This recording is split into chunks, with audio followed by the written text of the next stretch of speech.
Welcome to The Explainer. Today, we're going to uncover the incredible hidden engineering that allows a plant to drink. It's a pretty amazing story of physics, biology, and some serious power. So, let's start with the basic problem every single plant has to solve. It needs to get water from the ground, sometimes hundreds of feet into the air, all while defying gravity. And it has to do this without a heart or a pump. So how on earth does it pull off this natural engineering marvel? Well, before we get into the how, let's just quickly touch on the why. Water is absolutely essential for a plant. It's a key ingredient for photosynthesis, how it makes its food. It also helps the plant cool itself down, it's the superhighway for moving nutrients around, and it's what keeps the plant stiff and upright. Without water, all of these critical jobs just stop. Okay, so the whole journey starts underground in this hidden world, a vast and incredibly complex network that's really designed for one main job, absorption. We are, of course, talking about the roots. And just to give you an idea of the scale we're dealing with here, get this.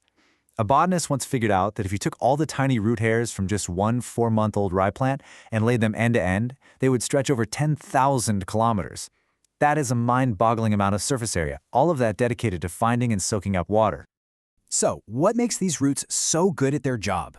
Well, it really boils down to 3 brilliant features. First, that huge surface area we just talked about that maximizes contact with the soil. Second, the liquid inside the root cells is actually saltier than the water in the soil, which creates this natural pull. And third, the root hairs have this special 2-layer wall that works like a super selective gatekeeper, controlling exactly what gets in.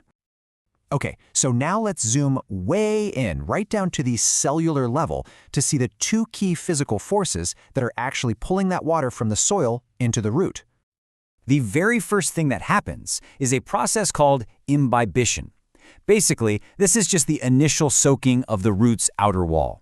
Just think about a dry sponge hitting water. Whoosh, it just soaks it right up. It's a purely physical attraction, the very first point of contact.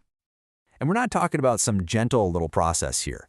The pressure from imbibition is immense. I mean, it's powerful enough to split rock, which is exactly how ancient Egyptians used it to quarry stone. It's a silent, microscopic force with just colossal power. But the main event, the real driver here, is osmosis. See, after imbibition gets the outer wall wet, osmosis takes over. It pulls water across that selective inner membrane of the cell, all in an effort to balance out the salt concentrations on both sides. This is the true engine of water absorption.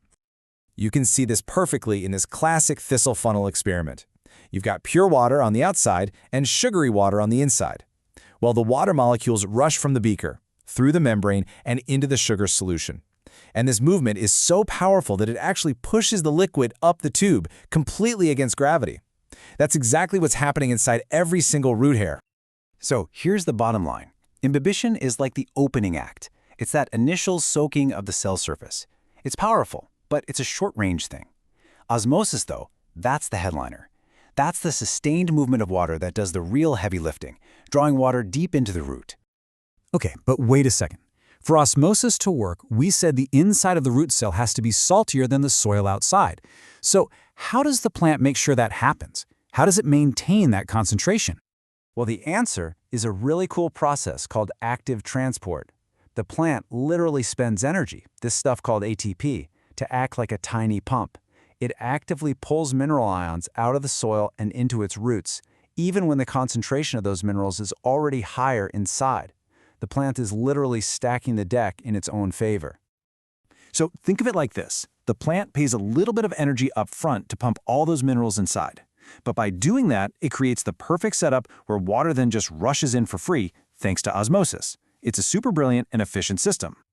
All right, so we've got all this water flooding into the cells. What does that actually look like for the plant itself? What are the visible consequences of all this water flow? When a plant cell is totally full of water, we say it's turgid. It's stiff, it's rigid, it's holding its shape. But if it starts to lose water, say if you put it in really salty water, it goes flaccid. Its contents actually shrink. And that process, called plasmolysis, is exactly what's happening when you see a plant start to wilt. And you can actually see this happening. Take a look at these red onion cells under a microscope. See how the purple stuff inside the cell has literally pulled away from that rigid outer wall? That's the visual proof of water rushing out of the cell. Pretty cool, huh? Now, this internal water pressure has a name. It's called turgor pressure, and it's a huge deal. It's what keeps leaves from wilting, it controls the little pores that let the plant breathe. It can even power super fast movements, like in a touch-me-not plant. And get this, it's so strong it can let a tiny growing root crack right through solid concrete. Just amazing. Okay, so we've done it. We've successfully moved water from the soil and packed it into the root cells. But that's just step one of this incredible journey up the rest of the plant. As all this water keeps flooding into the root, cell after cell, it starts to build up a positive pressure. This is what we call root pressure. And it gives the whole column of water its first powerful push upwards, shoving it into the plant's main plumbing system, the xylem. It's kind of like priming the pump, getting the whole system ready to go.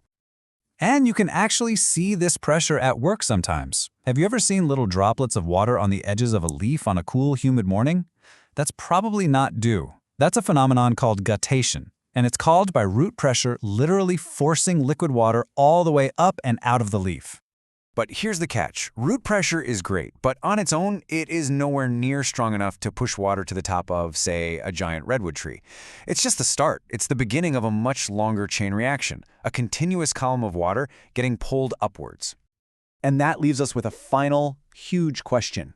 We figured out how the roots provide that initial push from below. But what incredible, powerful force is responsible for the final, massive pull from way up top?